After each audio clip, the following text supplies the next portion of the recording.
Hello, everyone, and welcome to Pucks and Brews. I am your host, Michael Shade Sparacino, alongside, as always, Liam the Chel Master Godimer. And yeah, this is Pucks and Brews. Before, what do we got going on here? Is Liam playing Master, Chel? mastering Chel real quick. No, I'm just kidding. I got a black TV, a black screen to look at, but maybe after the podcast, we'll see. Props to you because I gave up on that game a long ass time ago. But Well, you know what, Shades? Is there a way to turn around the camera here in Zoom? Can you do that? probably on your phone. I don't know about. Um, I bought this TV for everybody. Look, you see it? See the flat screen there? All right, all right. Big TV. Have not scored a goal in 7 games since getting the TV. On Chel. On Chel. I'm a decent player. Like my record is like online since I bought NHL 25, like 101, 63, 5 and 2. Like I'm better than average. And I've gotten shut out in the last 7 games on this TV. Gamers, if you go from a monitor in a sports game to a big TV, messes with your timing, and I just can't score right now, brother. So I Yeah, am far from a chill master right now. yeah. You need that Brendan luck. We got to get him on the podcast so I can get that luck. We'll Yeah, we see. gotta get him back.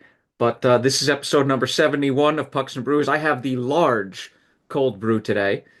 Dunkin' Cold Brew, not sponsored, because I gotta do shit after this and I'm gonna need to be awake. So I got to watch the Rangers and the Islanders after this. crap, I probably have to miss that. God damn it. I've missed so many games lately because I went upstate last weekend. I had stuff to do this past weekend. Ah, too many missed games. Yeah, yeah. Me too. But yeah, it is what it is. But episode number 71 of Pucks and Brews. Enjoy, everybody, a drink of choice while you listen to the episode, whether it be beer, coffee, or whatever the hell you want to drink, because it's your life. You can drink whatever you want. Liam, do you have a drink today? I don't. I don't. But you know what, Shades? It's my life. I can do whatever I want. True. Cheers, buddy. Cheers. Hey, cheers.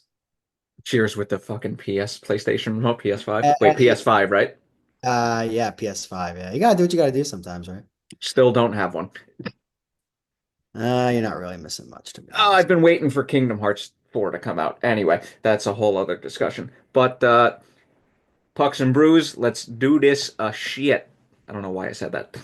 So first and foremost, we got to talk about something that happened when as I get my notes up because I am absolutely Some things definitely happened in the last few weeks in hockey.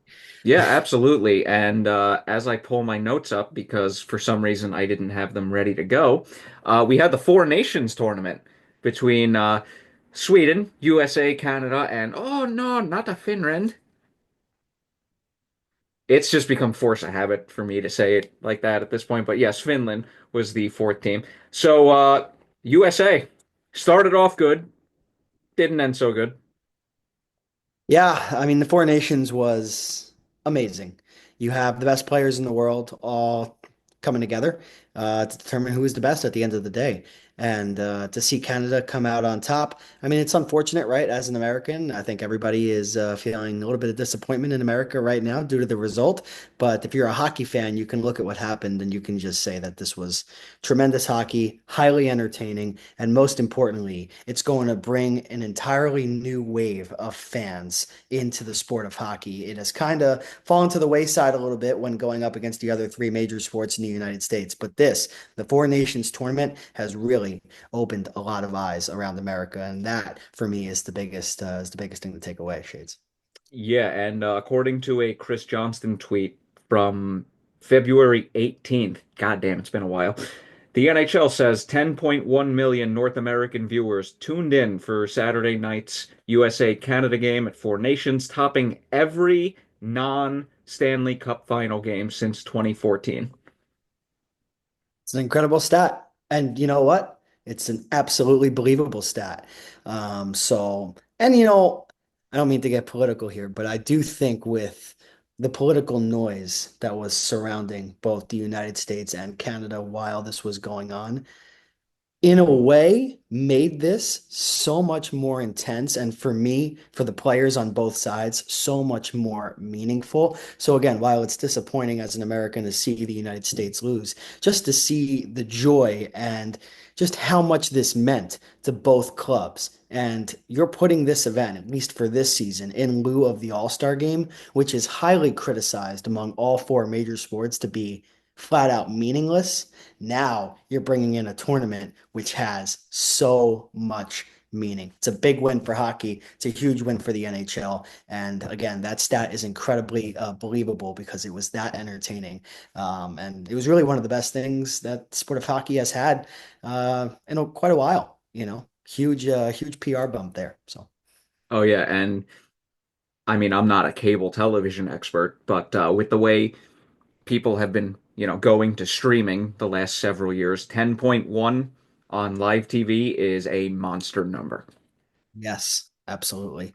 And with I believe it was TBS and a combination of TBS and TNT that hosted a majority of the Four Nations games, and they provide an opportunity for fans to stream the game. So, like you said, Shades, to have that number be so high just for TV is really incredible. And for me, the finish to have the best player in the world score the overtime game-winning goal to secure the win, that is the icing on the cake for me. Yeah, and who was on the ice when that happened? Adam Fox. Anyway, Yeah, you know what? Again, but it's the best on best though. And what disappoints me a little bit, and again, I'd be remiss if I didn't say, and again, I understand the political climate right now in the world, but it's tough to call it best on best. It just is. When Artemi Panarin, Nikita Kucherov, Alex Ovechkin, and so many other talented Russian hockey Andrei players, Vasilevsky Andrei Vasilevsky, Igor Shesterkin, Ilya Sorokin, who just scored a goalie goal, by the way. So by technicality, yes.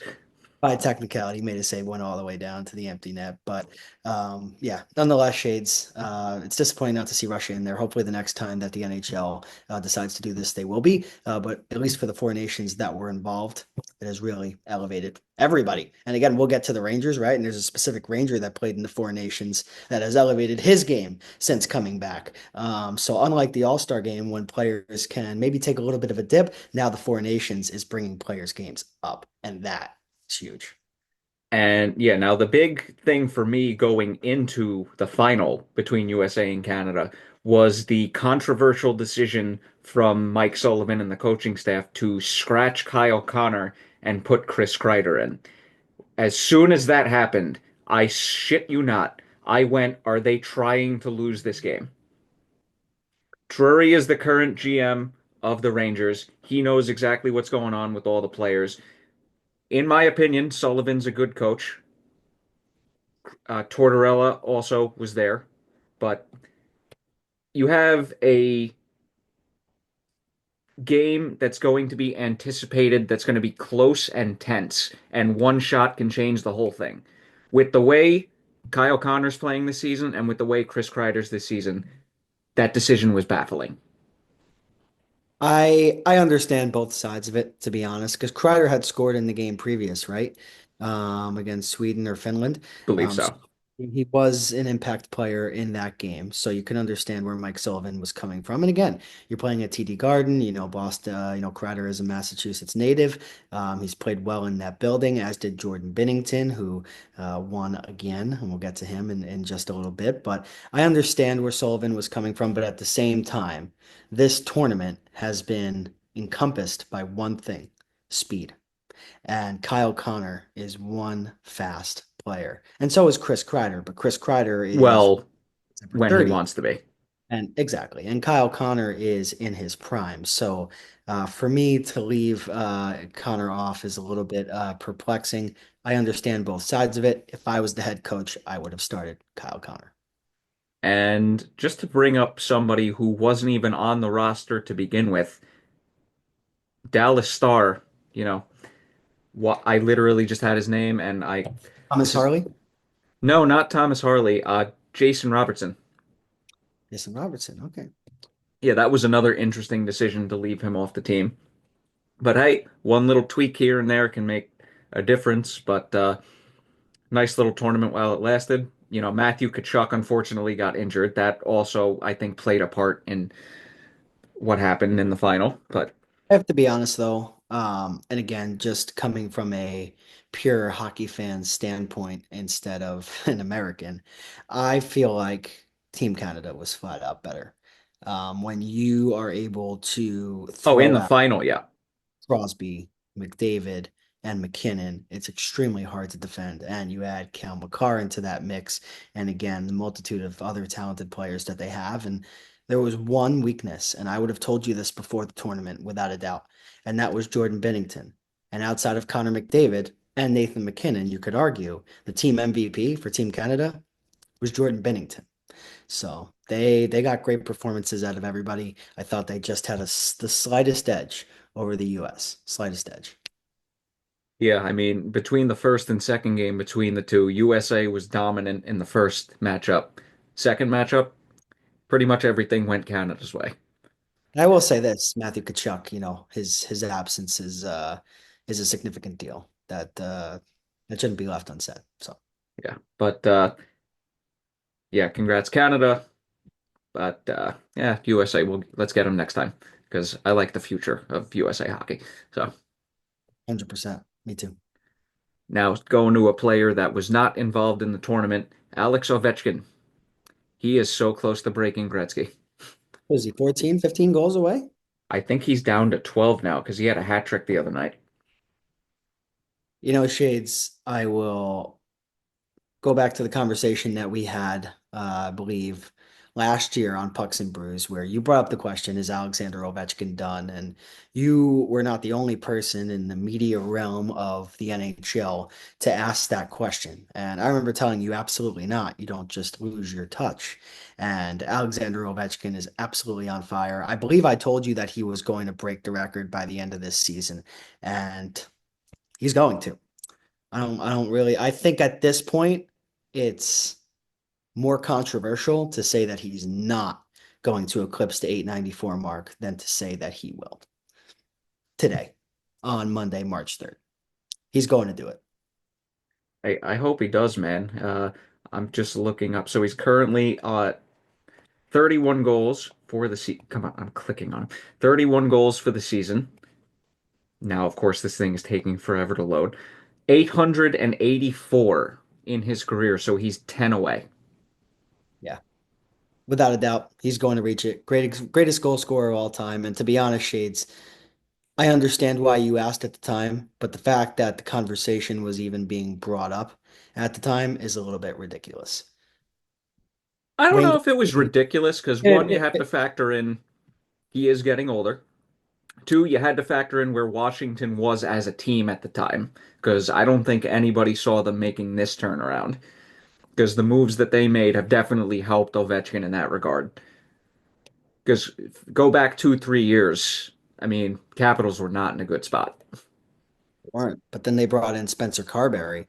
But for me, and again, I'm not putting this on you because you were one of the people that said, yeah, of course, he's still got it. He's not dropping off. But just the fact that people out there were saying that after the track record that he put together, and I understand what you said about where the Capitals were as a team. It's valid. And Spencer Carberry was coming in as a first year head coach, right, in the NHL, and nobody knew what to expect. And I do agree with you that if the Capitals were in the place that the Pittsburgh Penguins are right now in terms of the standings, I'm not sure that Alexander Ovechkin would be at 31 goals. I'm not sure he'd even be at 25 goals.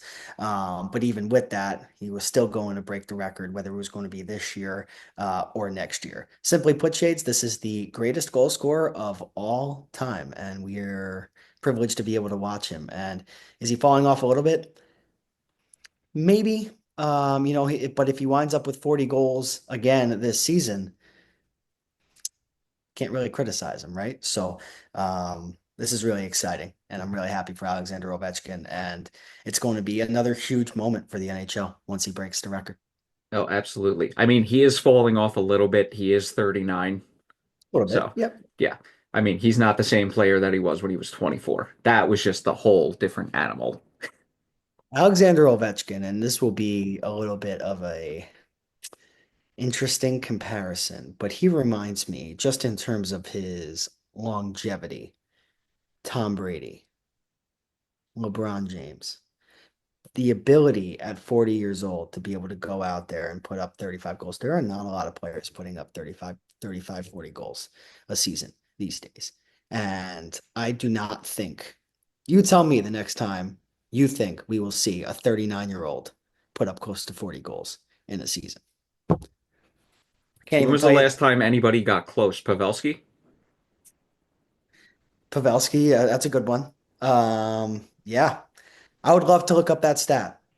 Let us know in the comment section. When was the last time anybody got close to 40 goals at age 39 or older? I bet you that list is extremely small, and that showcases the impact of Alexander Ovechkin. And not even Wayne Gretzky was able to do that one. Greatest goal scorer of all time. Yeah. Now, Ovechkin currently sits in a four-way tie for fifth with 31 goals. And we didn't even bring up the fact yet again that he literally missed a month with a broken leg. And not only did I just say he's tied for fifth, he's 31 goals in and 10 away from tying the record, 11 away from beating it. So, Shades, I have the stat. There's only one player to have a 40 goal season at Mike Gartner? the age of 40 or older. No, Gordie Howe in 1968 with 44 goals. Damn. The next oldest, Alexander Ovechkin, 22-23, 37 years old, 42 goals. And if he breaks the record, he will be at what, 42 goals? Yes? Alexander Ovechkin would set the record for the most goals of all time. And he would not set the record for being the oldest player to reach 40 goals in a season because Gordie did it at the age of 40. It depends when Ovechkin's birthday is. Unfortunately, I don't know his birthday. His He birthday is September 17th. Okay, so he is going to have to do it next season in order to eclipse that mark. But still, what an incredible career! And that's again, it's going to be a special game. Does he play? Do the Capitals play the Rangers later in the year? Because you know he's just going to do it against the Rangers. While I look that up, it needs to be mentioned that he does have 5 goals in his last 4 games, including a hat trick. So there's a very strong possibility. No, I don't want to click on that. Didn't want to play that. Stupid The goals. Capitals play the Rangers on Wednesday, March the 5th. So I don't think he's No. going to score 10 goals in 2 games. But here is one thing. The Capitals play the Islanders on April 2nd and April 15th, both on Long Island. April 2nd, April 6th, and April 15th, both on April. Long Island. So Ovechkin could very well do it against the Islanders. And you should If he probably right now. if if it legitimately looks like he has a chance to break the record, I might actually try and go to that game. We should see if tickets are expensive on Ticketmaster right now because Oh, you I bet people are getting ahead of it right now for in terms of Islander fans to be able to be in the building. see the reason I don't look at stuff a month out is because he could very well go on like a 6 game goals streak and have like 8 goals in that span, and then all of a sudden the likelihood drops significantly. You could take a hard hit into the boards, and be out for a couple weeks, so you never know. Please no, he already had a broken leg this season. Yeah, stay healthy, Ovi, please. Yeah, seriously. April 6th and 15th. Well, I will be damned. And they play at Prudential against the Devils. Oh no, wait, that's the Islanders. Never mind. Never mind. All right, April 6th and 15th. Yeah, we'll see. We'll see. But I hope he does it. It'd be kind of funny if he did it against the Islanders. But It would be hilarious. yeah, kind of. A little bit. A little bit. Well, not kinda. It would be flat out hilarious. Hey, and even But if he does, and I actually do decide to go to that game, I am gonna be one happy individual. Yes, you will. And there's a small part of me, however, that as much as I'd like to see this happen against the Islanders at UBS Arena, I'd also like to see it happen in Washington. I feel like that would be a special thing to happen on home ice. So I'll leave it Oh, there. oh yeah, absolutely. Hope he breaks it. Hope he does it soon, because if he goes on a little bit of a goal drought right now, you Again, know, hey, it's gonna get even more pressure to do it by the end of the season. you've got Ranger fans knocking on wood, so Alexander Ovechkin will break the goal scoring record. Can you believe that? That's just loving the game of hockey right I there. Outside of the Rangers, he's my favorite all-time player. So, There you go. A yeah. lot of admiration from Shades. Good luck, Ovi. Please break the record. All right, now we gotta talk about some of these trades because I went from one trade going, how the hell did we get this? To another trade going, yeah, future considerations involved. To yet a third trade going, what the hell was this? And the what the hell was this trade was the Seth Jones trade because Chicago traded Seth Jones and a 2026 fourth round pick to the Florida Panthers in exchange for goaltender Spencer Knight and a 2026 first round pick, which I believe is conditional. Or it might not be. All right. So one, not only did the Blackhawks get out of a bad contract, they somehow talked the Panthers into taking on a defenseman that not only did he fall off a few years ago, he hasn't really bounced back at all, even though he's still 30 years old. But yeah, NHL went bizarro world for 24 hours yet again. They seem to be very good at doing that. I don't really understand this if you're the Panthers, to be honest. Um, I remember calling, and again, I don't like calling back to things like these, but I remember when we had a Pucks and Brews episode right after Seth Jones signed the contract and subsequently got traded to Chicago. And it was $9.5 million per season. And I think I called it the worst contract in the NHL in a few years. And it is a few years later right now, and it might not be the worst contract in the NHL. But At it points, it was.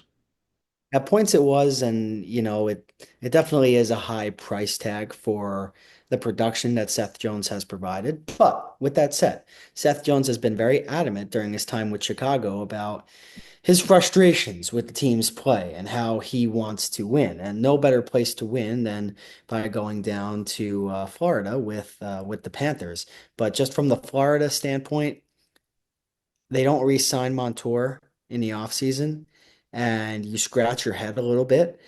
And I'm not sure how he's doing with Seattle right now, but I believe he's having a solid season and adding to what the Kraken are doing.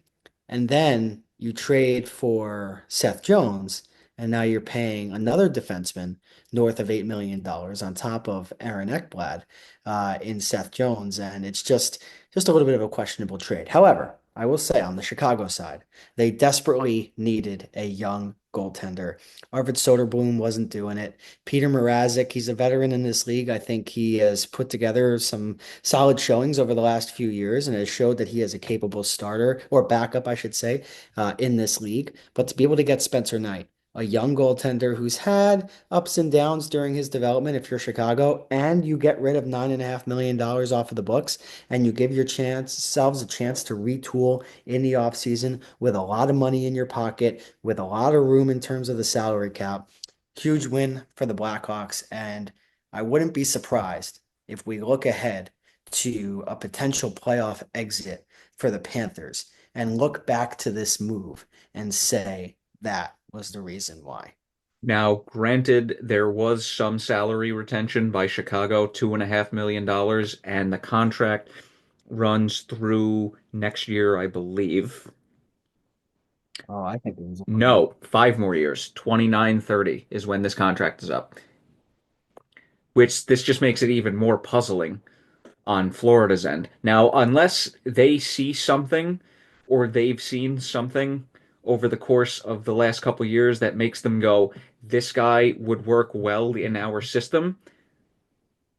If they're not right, they're going to look like absolute morons.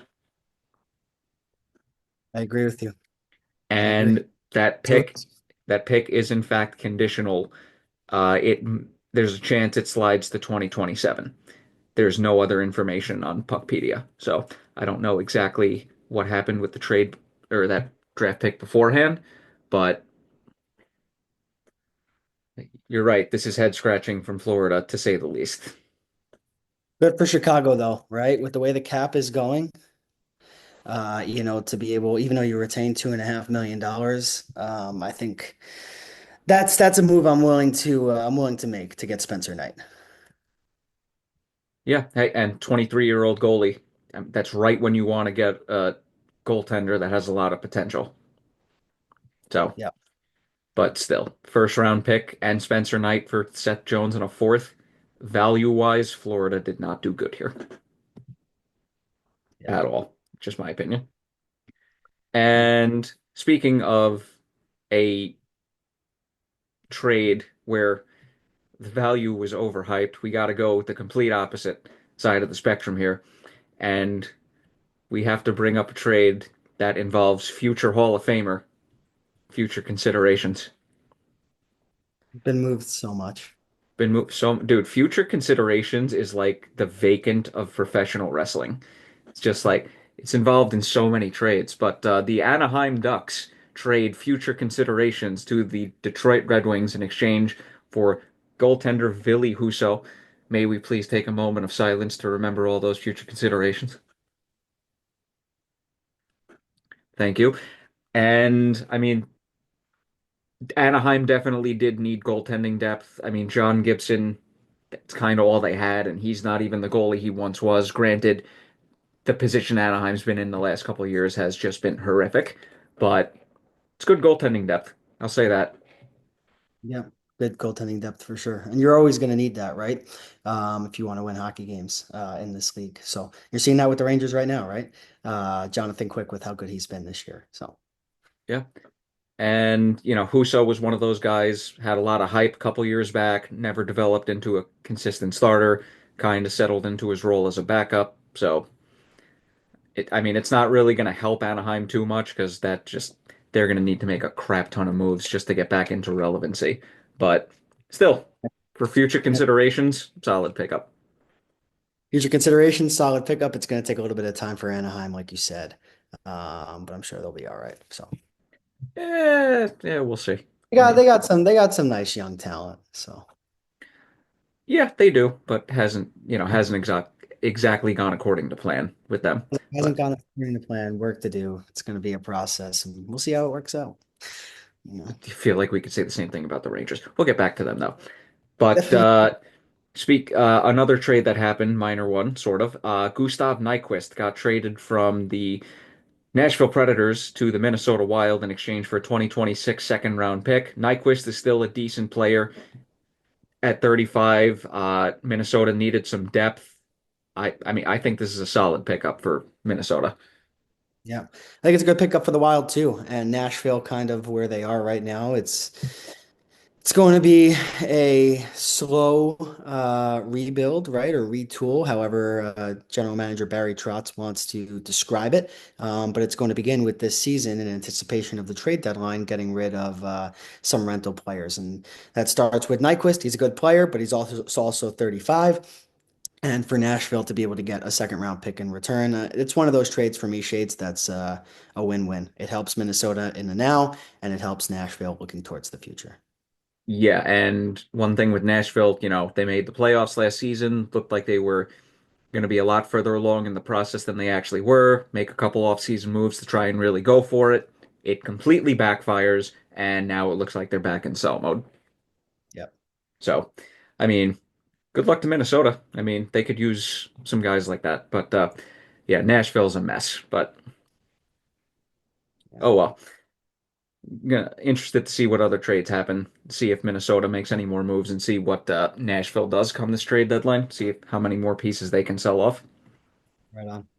And now, of course, we have to talk about the Rangers trade because, yes, of course, the Rangers made a trade and doesn't make any sense for the Colorado Avalanche because the Rangers actually came away pretty good in this trade, in my opinion. And you I know for a fact that you share the same opinion. So the Rangers traded defenseman Ryan Lindgren and forward Jimmy Vesey, RIP New York Rangers Jimmy Duncan, as me and Brendan call him, as well as defensive prospect Hank Kempf. I feel pretty good in that pronunciation. They traded those three away to the Colorado Avalanche, and in exchange, they not only get a 2025 second round pick, conditional, they get the higher of the two picks that the two second round picks that they send, or they had, excuse me. Not only do they also get a 2025 fourth round pick, they also get Calvin DeHaan, who is a solid defenseman and I actually really liked watching him on Carolina when he was with them before he was with Colorado this year.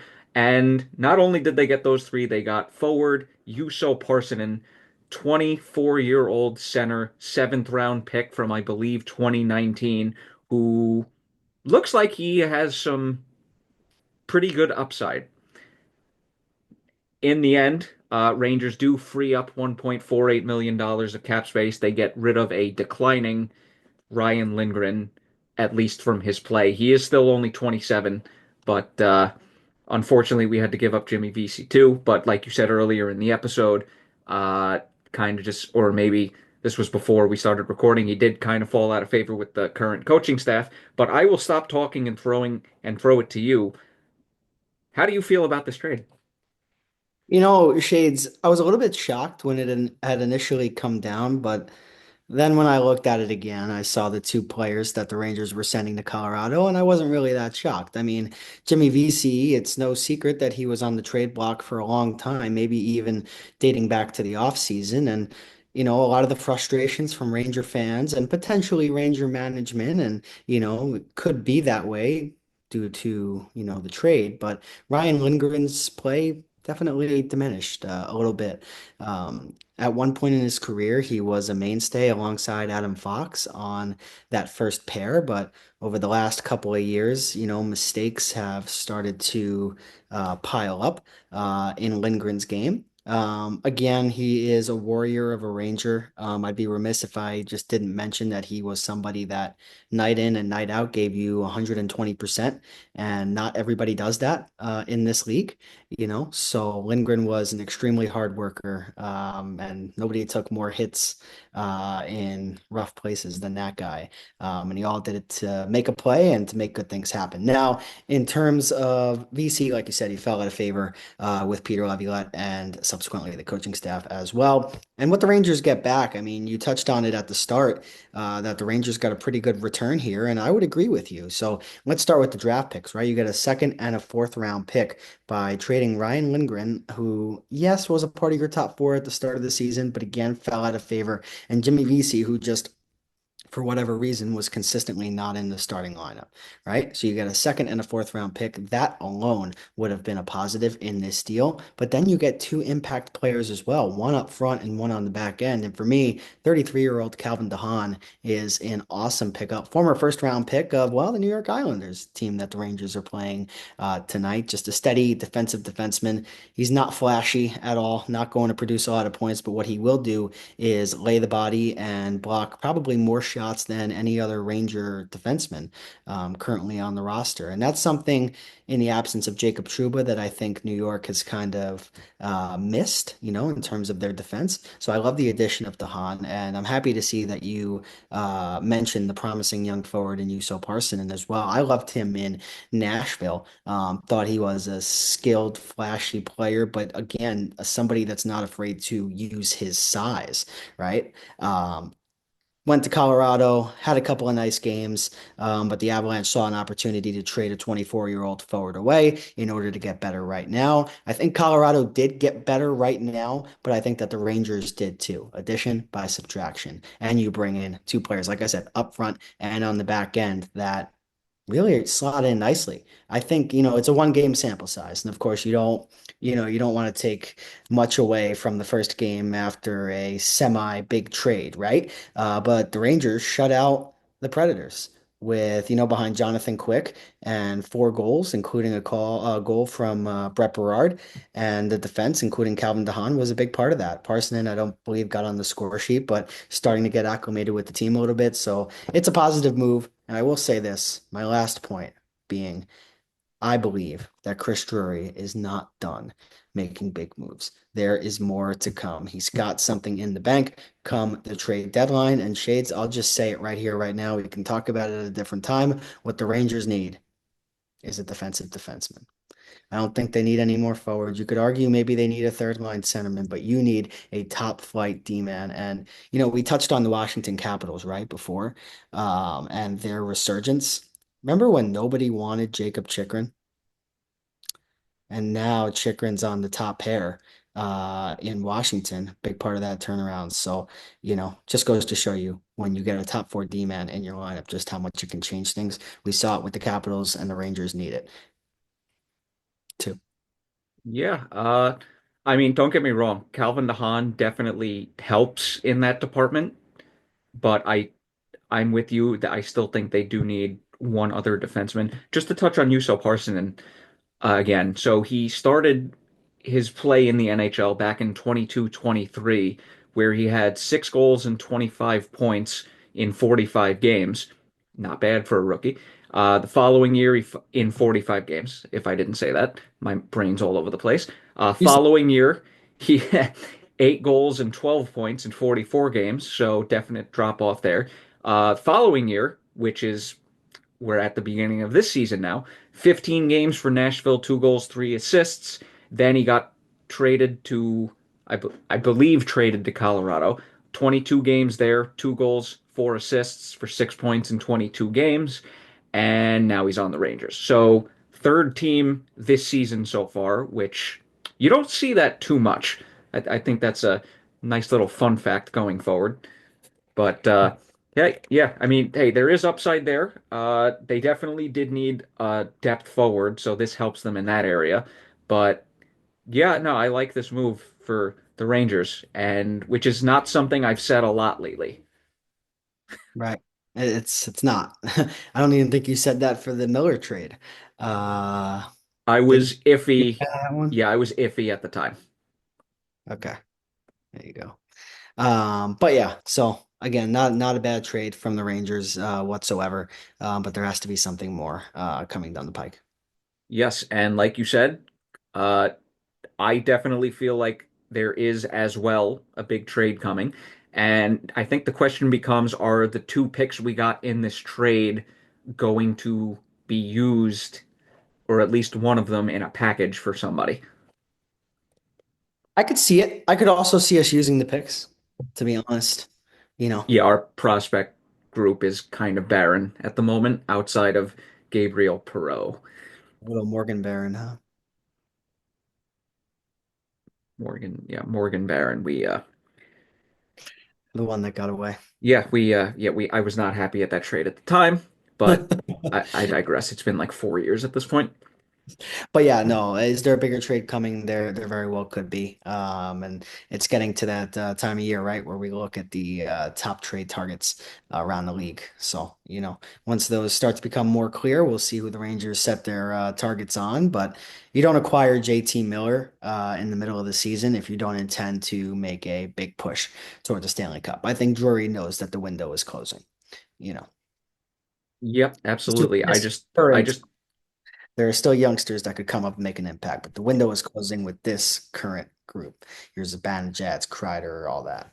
I'm just praying that it's not a big time move that backfires. I'd rather low risk, low reward than high risk, and you're gonna get very inconsistent results.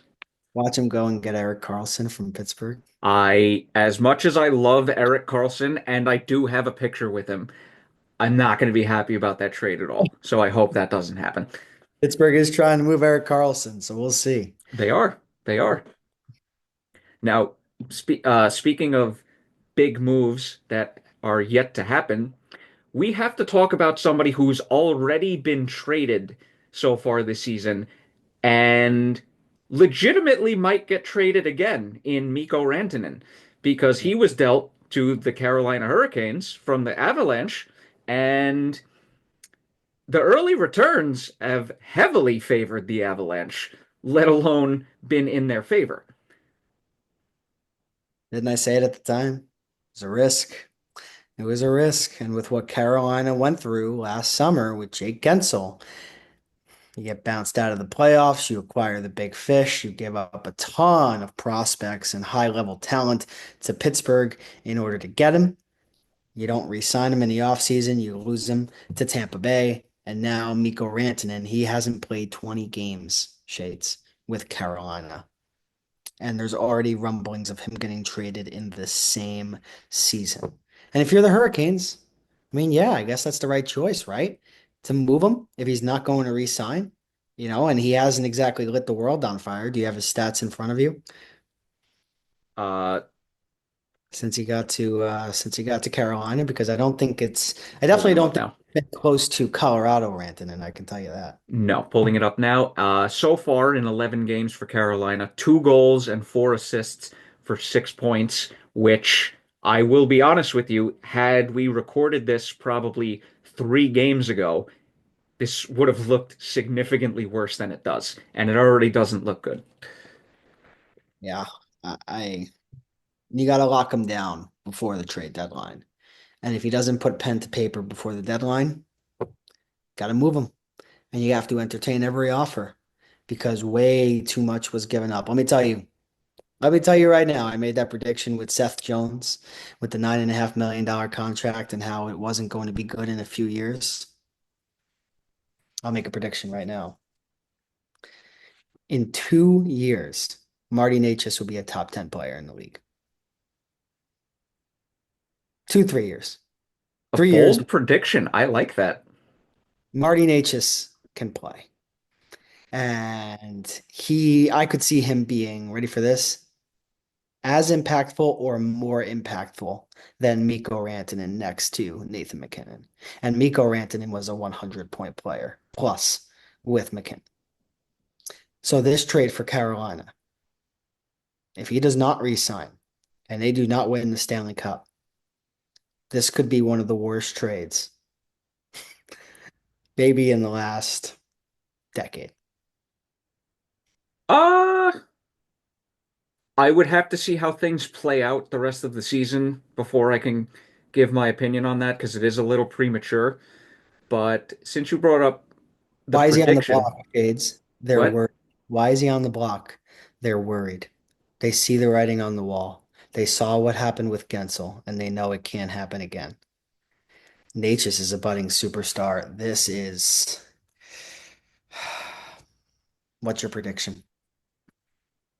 Well, my prediction, I don't think it's going to be, I don't know if he's going to be a top 10 player because he's been in the league since 2017-18, and this is the second season he's been above 53 points. Yeah. So just from that aspect, I'm not comfortable with you on that prediction, going with you there.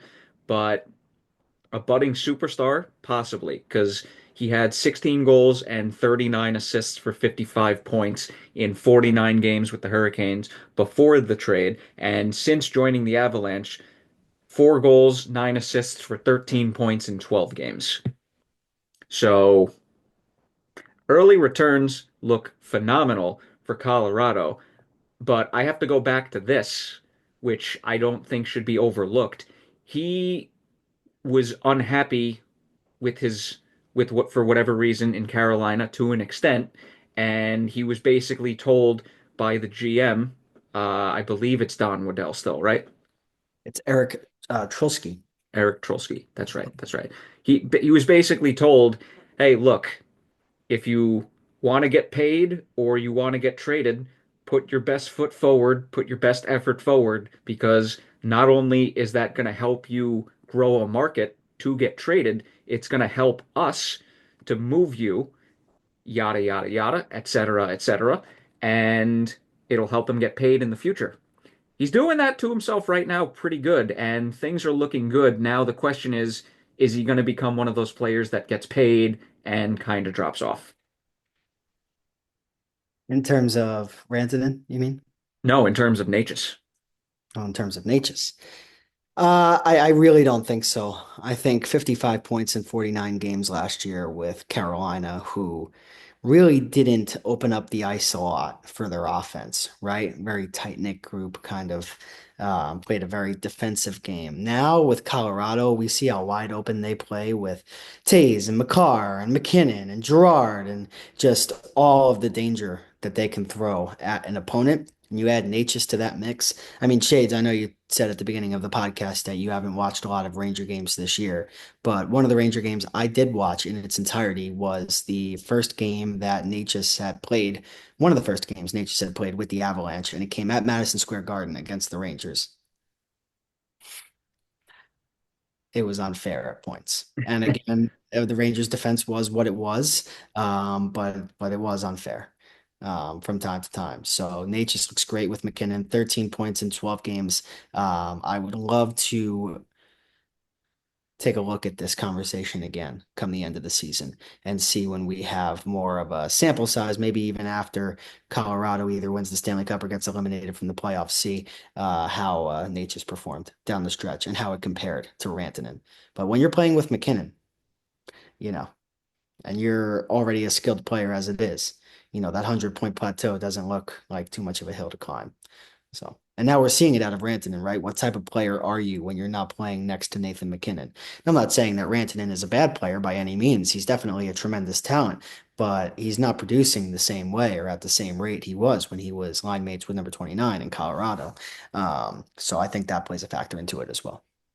Yeah, no, it's going to be very interesting situation to keep an eye on because if he does get moved again, there's going to be a lot of talks in Carolina Well, I'd about be very interested to see what the return is, right? Because if you're Eric Tulsky and you know that Rantanen is not going to re-sign, and then other teams know that Rantanen is not going to re-sign, what does that return look like? And how does that compare? How does that return compare to the player Marty Necas is right now? It's a troubling thought if I'm a Canes fan. And again, there's a lot of good things going on in Rollywood, but it's concerning to see 2 years in a row a player come over at the trade deadline and you don't know for sure that you're going to be able to keep them around. Um, and especially a fellow Finn in Mikko Rantanen that you're pairing up with Sebastian Aho. The fact that and again, this is speculation, but maybe he's not comfortable enough to sign an extension there yet. Even with having Aho there and a history of Finns on the team with Teravainen, and maybe I think no, Slavin's not a Finn. Sounds like a Finnish last name though. he's Uh, American. Thank God. yeah, he's American. He was great now at Four Nations tournament, He but. was. But yeah, no, it's just it's a perplexing situation, and it's something that if you're an NHL fan, you're going to keep a keen eye on for sure. Oh yeah. No, this is going to be one of the major stories come the trade deadline, and I can't wait to be honest. Me neither. It's going to be fun. Yeah. All right. So obviously, we are a Rangers podcast. Got to go back in on the Rangers. We did talk about the VC and Lindgren trade and how good we think the Rangers did value-wise in that. So speaking of another player on the Rangers, another one that was in the Four Nations tournament, JT Miller. He's been on the Rangers for back on the Rangers for a hot minute now, and pretty good first impressions, gotta say. Yeah, pretty good first impressions for sure. It's nice to have him back, you know. Um, Kind of is, yeah. and again, it's one of those things when you bring in a top flight player, that he elevates everybody around him.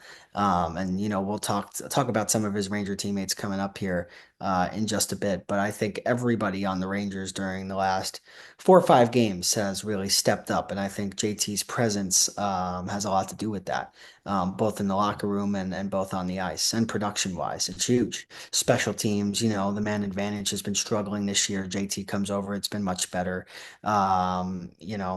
Those defensive lapses, that those are not going to go unnoticed anymore by the bench. JT Miller is going to say, "Hey, we're not going to put up with this shit. We're not going to play that way," which is something that we did not have at the beginning of this year, which we Glad have you, now.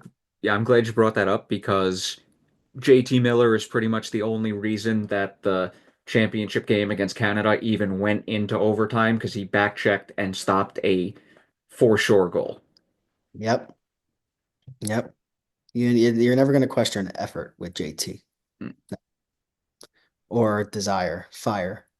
So, Yeah, the Canucks look pretty stupid right now for other reasons, but we don't really need to go in depth on that because everybody knows what's going on. uh, my oh my. Yeah, that's a good way to put it. So going from JT Miller to Mika Zibanejad, Yep. this trade has, or at least the Miller trade, has played a part in him turning his game around, which I hope is going to be longer term than just a 2 month span. Because he has looked better, but considering what's gone down the last 3, 4 years, like you gotta be cautiously optimistic here. Yeah, you got to proceed with caution without a doubt. But again, we know what type of player Mika can be. And obviously, over the last 2 years, I mean, he just hasn't been that, right?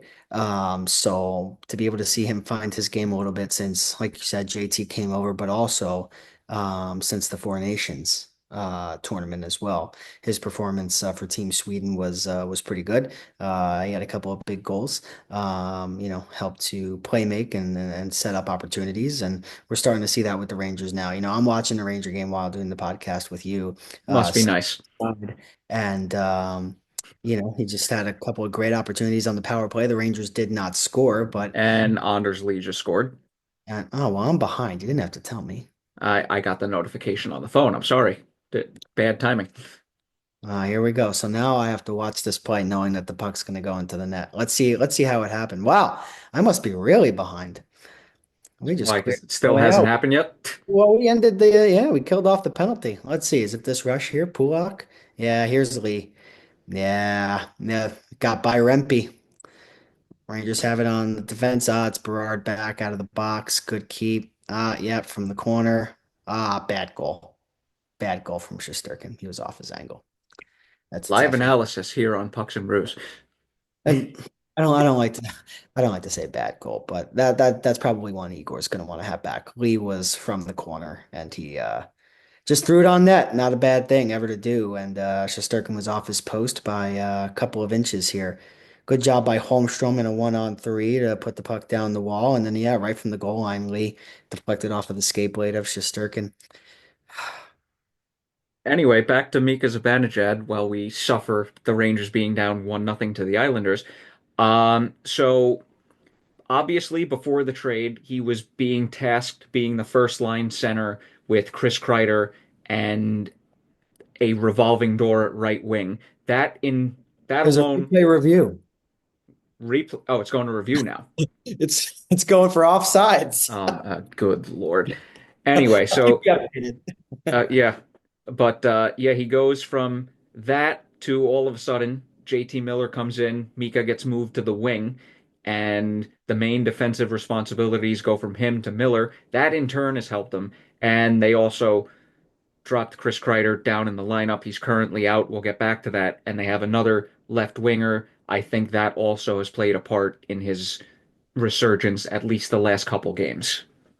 Yeah, Shades. So Mika Zibanejad and JT Miller, they've been good together ever since JT came over. I think they are playing on the same line, right? I think Mika has moved over the wing, and that allows JT to play down the middle. And JT, more of a natural centerman. I think Mika's been playing center for the last 6 or 7 years of his career. But whenever you're struggling offensively, the ability to be able to move over to wing and to have a top flight player come in to create that separation is a great thing. And again, like I said with the JT Miller acquisition, just in general, his presence and Mika's elevated game helps even strength, shorthanded, the power play, everything. And when Chris Kreider comes back, maybe he can fit on, on that line as well and try to make it work. But for right now, it's really nice to see the player that Mika Zibanejad has transformed into from what he was over the last couple of years, and especially at the start of the season, ever since JT was acquired from Vancouver. So I'm happy with it. sometimes you got to make difficult deals, give up on young players. I know Victor Mancini was definitely tough to swallow when he got moved in the JT Miller trade, and Filipino as well. But at the same time, when you're able to bring somebody in who's established like JT, that pays dividends, and we're seeing that right now. The Rangers, I would argue, right now, up 2-0 at the end of one against their rivals in the Islanders, are playing their best hockey of the season. That And goal I did think not JT count, by the way, from the Islanders. that goal did not count from the Islanders, yes, and Will Cooley scored off of his head, and the man that everybody predicted to score an absolute shorthanded snipe in this game, Will Borgen, made it a 2-0 lead for the Rangers. But they're playing great hockey right now. JT Miller, big part of that. Mika Zibanejad, big part of that as well. Yeah. And Miller, 10 games since coming over. Tonight's number 11, 6 goals, 6 assists, 12 points. Early returns so far have been excellent. More than a point per game. Yes, sir. And that's Drury, right? You got to give him credit.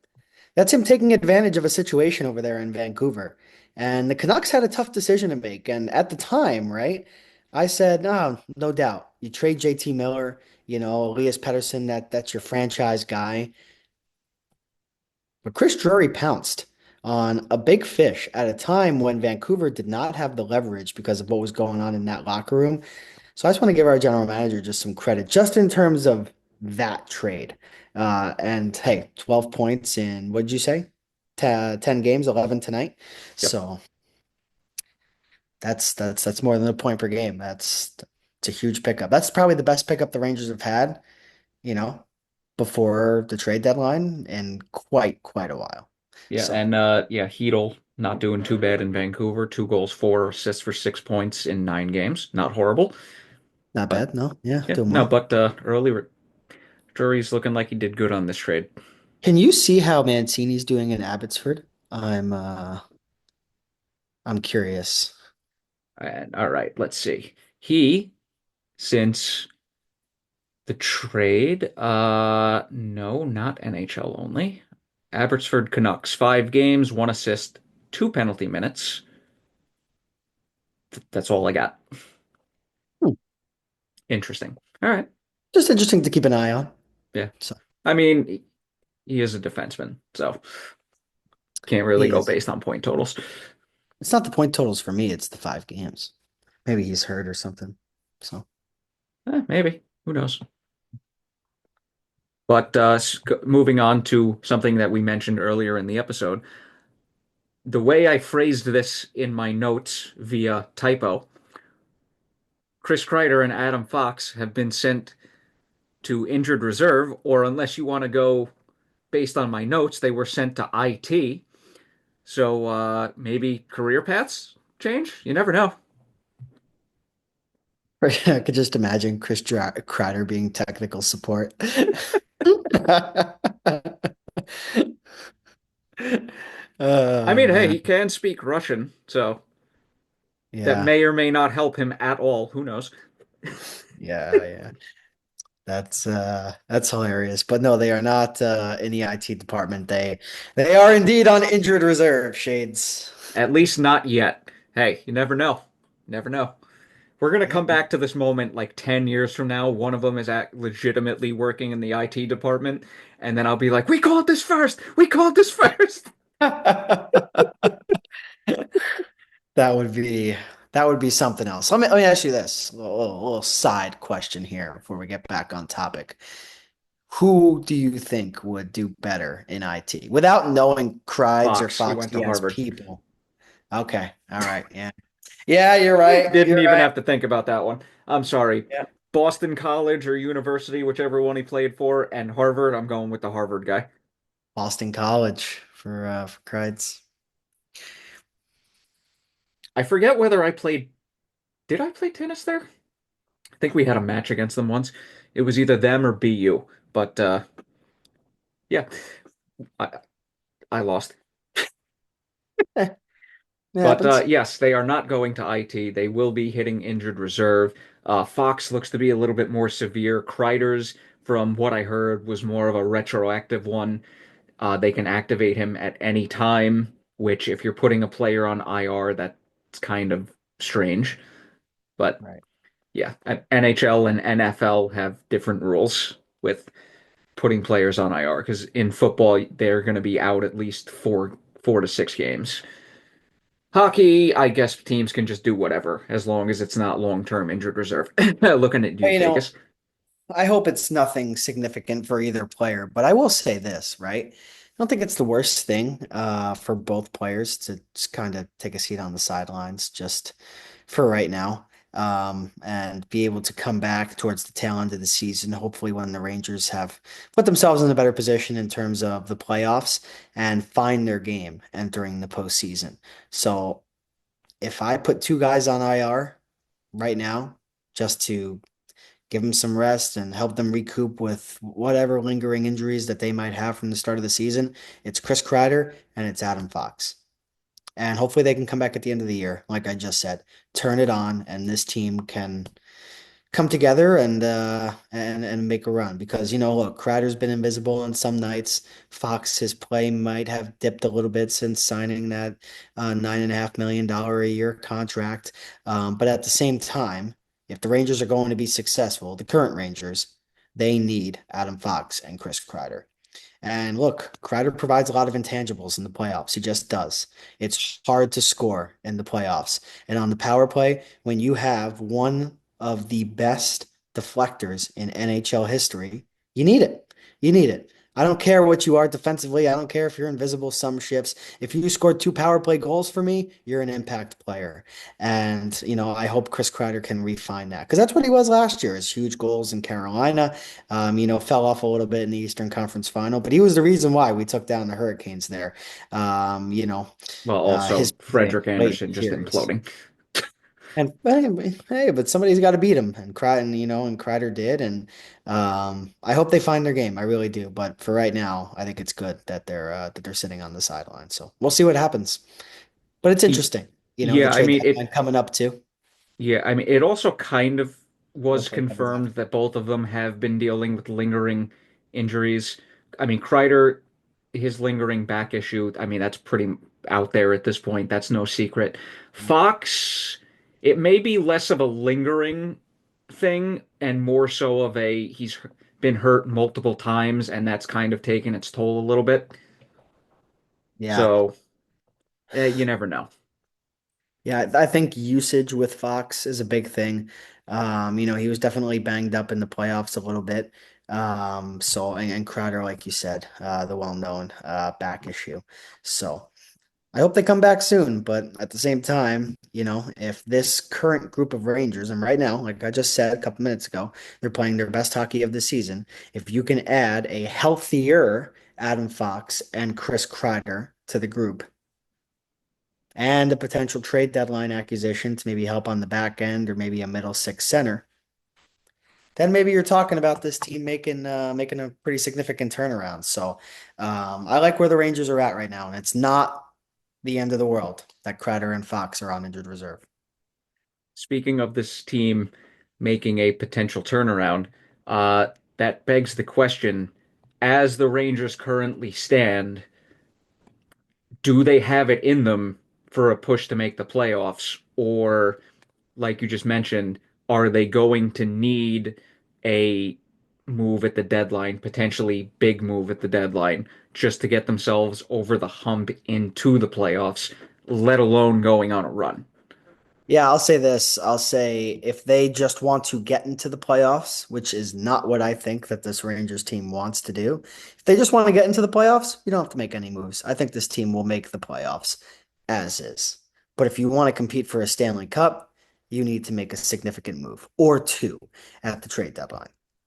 Just to put it into perspective right now, so not including the game currently happening between the Rangers and the Islanders, they are somehow only 2 points out of a playoff spot.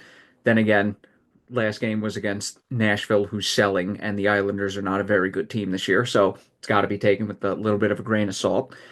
They're right there, and I will say this, with the way the Rangers have been playing so far up to this point this season, to be where they are, it shows you yet again just how weak the rest of the East is outside of the top 5 or 6 teams.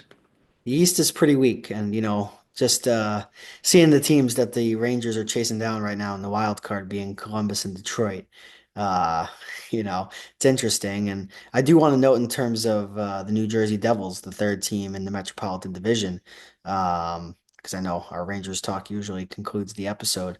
New Jersey lost Jack Hughes last night. Went headfirst into the boards in Vegas, and got carried off of the ice. I did And not see this. Jesus Minko Christ. was seen emotional in the locker room. In my opinion, and again, I don't want to speculate on stuff like this, and please watch the video for everybody watching, and Shades watch the video as well. The reaction from Jack, he was laid like sprawled on the ice. I thought he was knocked out, at least for a few seconds. So I know that the Devils are having significant concerns with their superstar right now. So we hope that he is all right. But just talking about the Metro and everything going on, it'd be remiss if we did not mention that. So hope everything is all right with Jack and that he makes a full recovery. But that did not look good. He collided with Jack Eichel and went headfirst into the wall there, backboards. Yikes. Yeah, no, I'm gonna have to take a look at that because I did not know that. I saw another one on NHL Network last night, but it was not that one. Not carried off the ice. Just want to correct what I said. He was helped to the locker room. He did skate on his Okay, own good. to the locker room, but he was head down. But in terms of the Rangers, just going back to New York and where they are with their playoff spot, yeah, they're playing well. Like I love to look at goal differential. I say it every year that we talk to during playoff time, and Detroit -15, Ottawa -2. Boston -28. Montreal -21. Philly -22. Islanders -11. Pittsburgh -50. Tells you a lot. I think that the Rangers are going to get into one of those two spots, if not the third spot in the Metro. Because with Jack Hughes and everything going on, if he's out long term, you're 8 points behind the Devils and you have 2 games in hand on them. So just it is something to keep an eye on. And do I buy Washington? Mm, I mean, I buy them yeah, maybe to yes, win a round. there is enough of a sample size, 38, 14, and 8, that this is, not a fluke of a team. So I don't think that the Rangers will catch them. They're 20 points behind Washington entering play tonight, which is significant. They played the same number of games. But I think Carolina and New Jersey are catchable. So Hey, we'll see. We'll see. Just to look ahead real quick to the next couple games on the schedule. I really don't like how the NHL redid the app lately, but that's besides the point. So after tonight, we got Washington, Ottawa, Columbus. Then we have Winnipeg, Winnipeg, at Minnesota, at Columbus, home against Edmonton, home against Calgary, home against Toronto, home against Vancouver to throw the games out there up to March 22nd. That's not exactly an easy schedule. yeah, what was going through my mind when you mentioned it is that's a pretty tough road. There are some difficult teams that the Rangers are facing off against. Now, I will throw out there that the week following that, they got the Kings, the Ducks, and the Sharks. So, Is that the road trip out west? yeah, then April is, oof, oh, oh, oh. Yeah, they have their work cut out for them. It's the end of the season there is a little in April. It's a little bit of a gauntlet outside of 2 games. See what the Rangers got. Yeah, but we will 100% be revisiting this in a few weeks because the trade deadline is fast approaching us. Just gonna Google it real quick because I forgot the date. To be March. Uh, The yeah, that's nice, Google. Thank you. 3 p.m. on March 7th. So we are very fastly approaching. We might be doing another episode later this week. Oh, that's way off. Okay. Yeah, it's been a little bit since we've done back-to-back episodes that quickly. We might all right. All right. I like this. Hey, Thursday at work is going to be kind of entertaining. All right. Yeah. Shoot. I Is that mean, Thursday? Is seventh Thursday or Friday? Thursday's that's going to be Friday. great. Hey, dude, the NHL trade deadline's going to spice up my Friday. I'll tell you that. That's sweet. Can't wait. Yeah, just going to be glued to NHL Network all day. Oh, it's going to be phenomenal. The group chats are going to be going off. It's going to be a Yeah, day. yeah. It's gonna be fantastic. It's going to be a day. It's always my favorite because then we all have the one friend that throws like the bomb trade in there, and then I'm the asshole that goes, "Oh, this guy, this guy, this guy, this guy, this guy," like five known or not exactly no names, but like depth players, and everyone's just like, "Ah, Jesus Christ, here we go." I want to make a prediction, but not a specific prediction, just in terms of the trade deadline. And I want to revisit it when we have our trade deadline recap episode. Just I for think that everyone there's, watching, that will be no later than March 11th, just because our schedules might not match up over the weekend. yeah, I think there's going to be a player that nobody is going to see coming getting traded. Like a player that I said his name, you would say, no way they would move him. Let me guess. Let me guess. I don't have a specific player in mind, Okay. but I just have a feeling that there is going to be a trade like that. I You're mean, going I to see have a feeling Brady Kachuk might get moved. There's smoke there. Brady, could be a lot of players. Could Yeah. look at Buffalo, Tage Thompson, Alex Tuck. Owen Power. Yeah. Like you never know. Like there, you could look at Dallas. I mean, they're contending, so it'll be kind of be a little bit of a shock if they did anything. But like I just have a feeling. I'm not going to call any specific player, but when you're looking at teams that are struggling and really need a change, like Buffalo, for example, I don't think they're going to leave any offer off of the table. And again, they're just an example, but there are teams like that, and I think for the first time in a few years, we're in for a shocker. We'll see if I'm right. I mean, we kind of already did get a shocker because of Rantanen. He is a big Rantanen name. was a stunner, yes, Yeah. like a Rantanen style trade. I will say that. But hey, when you think about it, we kind of should have been talking about Rantanen getting moved. Unrestricted free agent, wants a lot of money, would get paid more than McKinnon. How would that sit in the locker room? All that stuff. So, um, oh, I just love hockey and I love the trade deadline and I can't wait for the fucking madness. Friday is going to be great. Friday is going to be great. What if Now, Heedle just gets traded back to the Rangers? Hey, why not? I would just be like, what the hell is going on? Then I would really be like, Drury has dirt on Sakic in some way, shape, or form that nobody can comprehend off the top of their head. But Uh, so here, okay, to end this off, your prediction, will the name of this hypothetical big trade be bigger than Mikko Rantanen?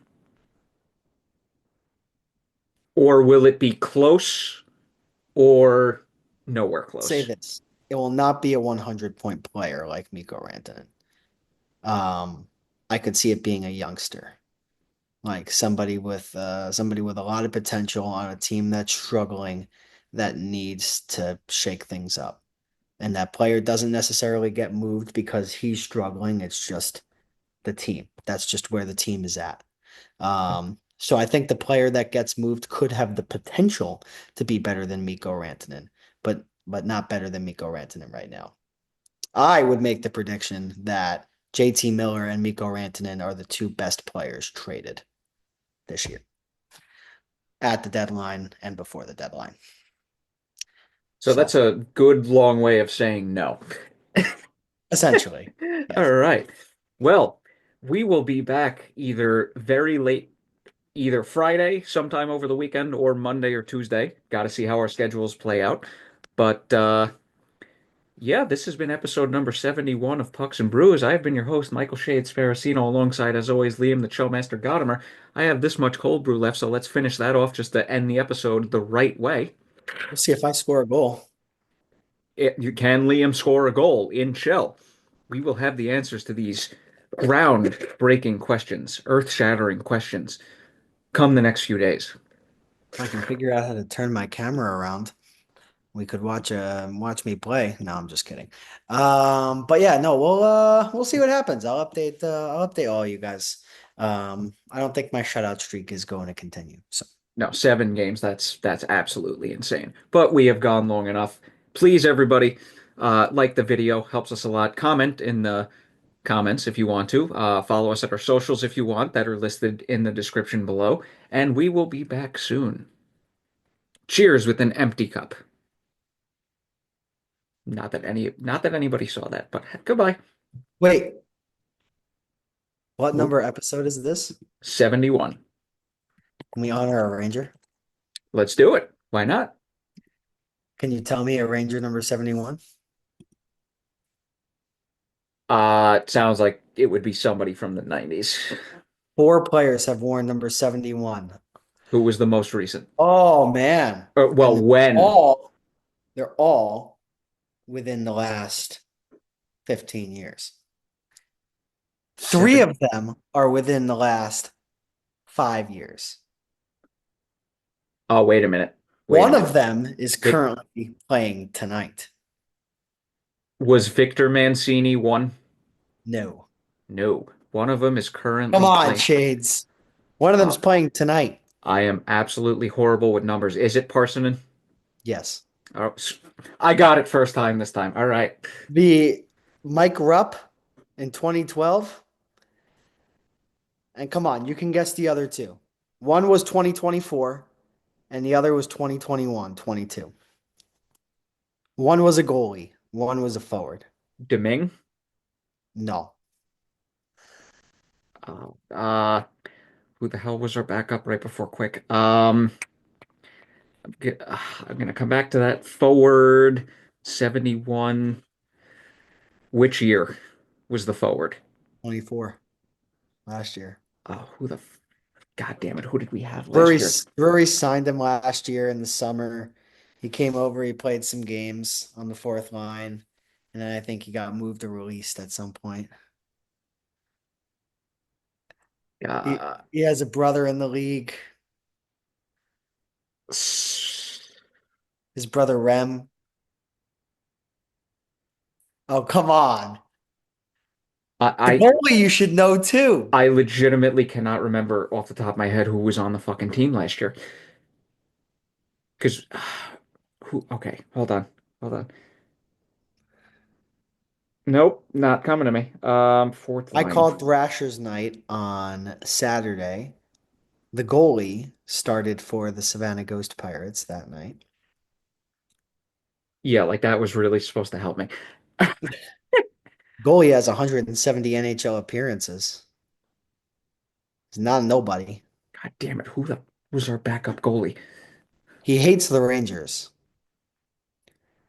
but ironically signed with them on an American League deal, 21. Okay, I Started. know for a fact it's not Keith Kincaid, even It though is we Keith. did It is no Keith fucking Kincaid. way. It is Keith. It is Keith Kincaid. Yeah. Since when does he hate the Rangers? I thought he liked his time here. Yeah, no. He said that when he was a Devil. Remember Oh, he's okay. yeah, That no, he that said makes that when he sense. was a Devil. And then come on, get the forward. You can get it. Signed him last. You didn't like you were not a fan, I don't think. You were like, why did Drury sign this guy? That was me with Rue Weedle. He was a signing, not a trade acquisition. I believe he was a signing, yes. Okay, not He's not playing this year. okay, not Sam Carrick. Not Sam Carrick, Okay. no. Oh, who the hell was on our fourth line last year that we signed? Might be an ick. Oh my God, who the hell was on our fourth line last year? Oh man. It wasn't okay. No, no, not Rempe. 33-year-old forward, center, 420 NHL games. Man, this is just This is embarrassing. I give up. he's from Minneapolis, Minnesota. He has a brother, Rem, in the league.